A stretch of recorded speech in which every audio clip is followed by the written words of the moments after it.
Esse vídeo é o primeiro de uma seleção de alguns vídeos, é uma playlist, né? A ele vão se sucedendo outros vídeos sobre que contém alguns vídeos que eu considero interessantes, né? Por haver alguma, vamos dizer, divergência dele na doutrina, ou alguma ideia mais criativa, né? Ou mais original, e contém insights. A gente não usa essa palavra no direito, mas são pequenas descobertas, né? A gente escreve muito, né? Eu pelo menos, e as descobertas, a criatividade, o que se cria, não é muito. É a parte mais gostosa, né? A parte mais interessante é aquela em que tu conseguimos uma solução nova, um conceito novo, uma definição nova, uma tese nova. É quando o escritor conquista um maior nível de satisfação. Essa playlist que eu referi, ela se encontra com o endereço aqui embaixo. Embaixo está o endereço na internet dela. E nesse vídeo aqui eu vou fazer algumas afirmações. Frases, afirmações bem resumidas. Elas dizem respeito ao que está contido em toda a playlist, certo? No segundo vídeo eu vou referir essas mesmas afirmações e expor os fundamentos delas, só que de maneira resumida. De maneira resumida. A partir do terceiro vídeo, vocês vão ter o estudo de cada afirmação. Cada afirmação vai ser examinada em um vídeo específico. Certo? Daí a questão é um pouco mais aprofundada. E quem quiser aprofundar mais ainda o assunto, os temas, eles se encontram então no meu Código de Processo Penal online, anotado, Código de Processo Penal comentado, que se encontra na internet. E para localizar ele, basta digitar no Google Código de Processo Penal comentado Flávio, ou CPP comentado Flávio. Deverá aparecer ali na primeira página, ou bem entre as primeiras ali, colocando todos esses dados aí.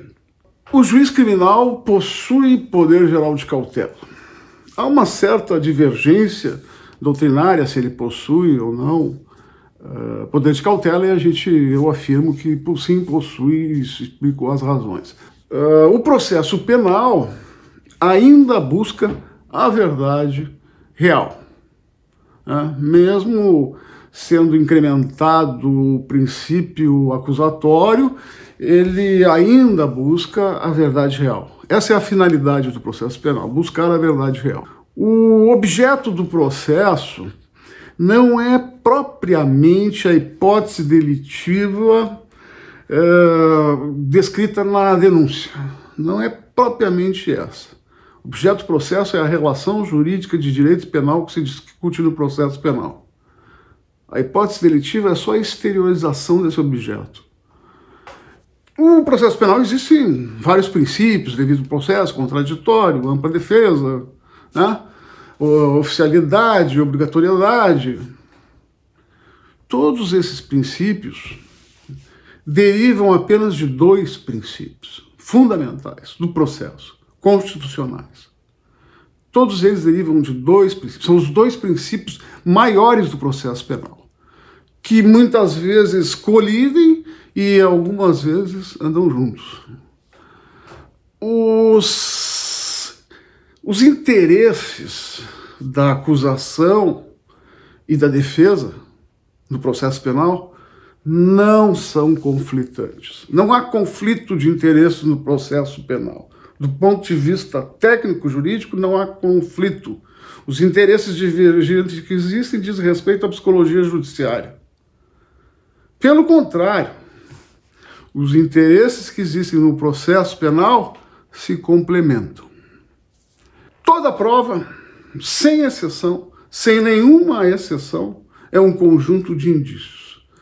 É um conjunto de indícios ao qual é acrescentado um elemento subjetivo. A livre convicção não é livre. A prova ilícita não é nulidade. A prova ilícita provoca nulidade. Provoca a nulidade do processo. A prova ilícita, ela está fora do processo. A nulidade está dentro do processo.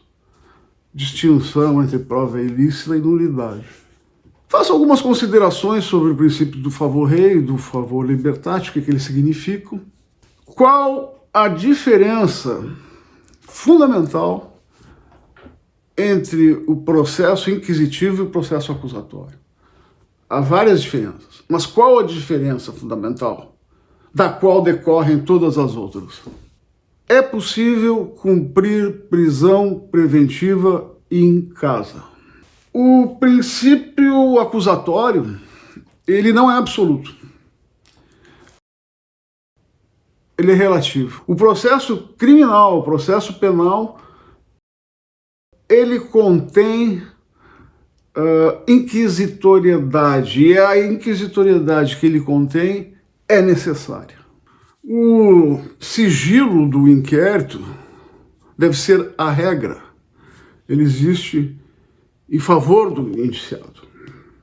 A publicidade do inquérito precisa ser fundamentada. A identificação criminal, é feita aquela identificação criminal do indiciado, ela é uma pena perpétua. Portanto, da forma em que ela está regulamentada, ela é ilegal. O Ministério Público pode investigar, pode, mas só em casos excepcionais. Sobre as nulidades, eu faço uma série de afirmações, e entre elas, o que é o prejuízo? O que afinal é o prejuízo? Tanto se fala, não há nulidade sem prejuízo. Prejuízo ao quê? Existe um prejuízo direto e indireto. O indireto diz respeito ao prejuízo ao acervo final probatório, isso em primeira instância. O prejuízo direto é a não realização da finalidade do ato. Se for para não declarar a nulidade, compete ao juiz a demonstração de ausência de prejuízo. Não é a parte que precisa provar o prejuízo, é o juiz que deve demonstrar a ausência de prejuízo para não declarar a nulidade. A nulidade, o que é do ponto de vista interno do processo? A nulidade é a falta de uma relação jurídica processual. É a ausência naquela sucessão de relações jurídicas, o processo é uma sucessão de relações jurídicas que se extinguem e nascem outras. A nulidade é a ausência de uma relação jurídica fundamental, essencial. Existem algumas diferenças entre nulidades absolutas e relativas. Quais são, afinal, essas diferenças? Pois bem, no próximo vídeo eu examino essas afirmações e, de forma bem resumida, eu explico o fundamento de cada uma. E na sequência dessa playlist, cada vídeo vai corresponder a uma dessas afirmações, uma dessas hipóteses, né?